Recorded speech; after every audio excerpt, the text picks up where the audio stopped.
নমস্কার, দেখছেন কলকাতা টিভি, সঙ্গে রয়েছে আমি স্বর্ণালী। শুরু করছি সংবাদ সারাদিন। সংবাদ সারাদিনের প্রথমেই যে গুরুত্বপূর্ণ খবরের দিকে নজর রাখবো।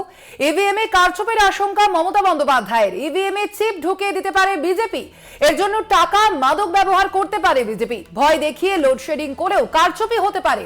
পুরুলিয়ার সভায় দাবি তৃণমূল সুপ্রিমোর। ভোট কেন্দ্রে পাহারা দেওয়ার নির্দেশ দলীয় নেতা কর্মীদের, এমনটাই নির্দেশ দিলেন তৃণমূল নেত্রী। তিনি কি বলেছেন সভা থেকে শোনাবো। আপনাদের ইলেকশনের পর যারা ভোট কেন্দ্রে পাহারা দেবেন, ভোটের বাক্সগুলো, মানুষের ভোট যাতে রক্ষিত থাকে, বিজেপি কিন্তু টাকা দিয়ে, কিছু মাদক মিশিয়ে দিয়ে এবং ভয় দেখিয়ে লোডশেডিং করে ইলেকশন বক্সে চিপ ঢুকিয়ে দিতে পারে। এগুলো যাতে করতে না পারে, এদিকে ভালো করে নজর রাখতে হবে। এ বিষয়ে আমরা কথা বলবো। ফোন লাইনে রয়েছেন আমাদের পলিটিক্যাল এডিটর আশিস চট্টোপাধ্যায়। আশিস দা, এবার ইভিএম এ কারচুপির আশঙ্কা প্রকাশ করছেন মুখ্যমন্ত্রী মমতা বন্দ্যোপাধ্যায়। লোকসভা নির্বাচনের আগে তার এই অভিযোগ কতটা তাৎপর্যপূর্ণ?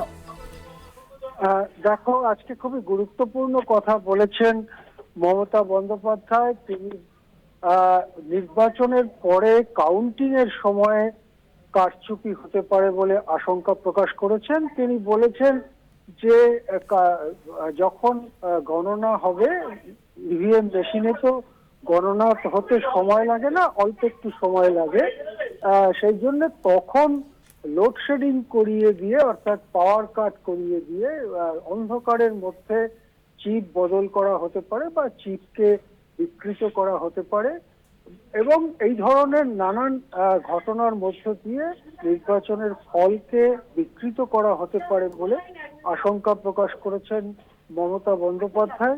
আমাদের মনে পড়বে যে কয়েকদিন আগেই সুপ্রিম কোর্ট একটি মামলা গ্রহণ করেছে, যে মামলায় কয়েকটি স্বেচ্ছাসেবী সংগঠন তারা দাবি করেছিল যে সমস্ত ভোটেরই ভিভিপ্যাট রাখতে হবে, অর্থাৎ যে কাগজের স্লিপে ভোটার কাকে ভোট দিলেন সেটা বোঝা যায়, সেই ভিভিপ্যাট রাখতে হবে এবং সেটা একটা আলাদা বাক্সে, ব্যালট বাক্সের মতো একটা আলাদা বাক্সে সেই ভিভিপ্যাট গুলো সংরক্ষণ করতে হবে, এবং তারপরে ইভিএম এ যখন গুণে একটা ফল বেরোবে, সেই ফল সমস্ত বুথের সমস্ত মেশিনে ভিভিপ্যাট গুণে তার সঙ্গে মেলাতে হবে। এইরকম একটা মামলা সুপ্রিম কোর্টে হয়েছে, এবং মামলাটি গ্রহণ করার পরে এ ব্যাপারে নির্বাচন কমিশনের কি বক্তব্য সেটা জানতে চেয়ে নোটিশ পাঠানো হয়েছে নির্বাচন কমিশনকে।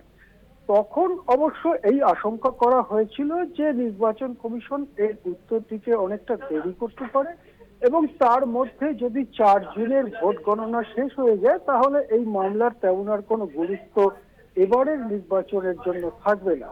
এখন মমতা বন্দ্যোপাধ্যায় এই প্রশ্নটি আবার জোরের সঙ্গে সামনে আনায় ওই মামলাটির গুরুত্ব আবার নতুন করে সামনে চলে এলো।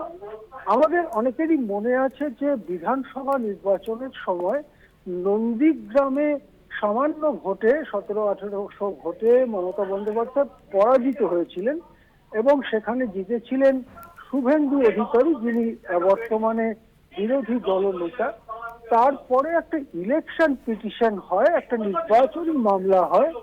সেই মামলাতে এইরকমই কিছুটা অভিযোগ করা হয়েছিল যে ওখানে হঠাৎ লোডশেডিং হয়ে যায় এবং তখন সেখানে ইভিএম বিকৃত করা হয়েছে বা পোস্টাল ব্যালট গোনায় গোলমাল করা হয়েছে, এই ধরনের অনেকগুলো অভিযোগ করা হয়েছিল। সেই ইলেকশন পিটিশন বা নির্বাচনী মামলাটি এখনো কোর্টে রয়েছে, কোনো সিদ্ধান্ত করা যায়নি।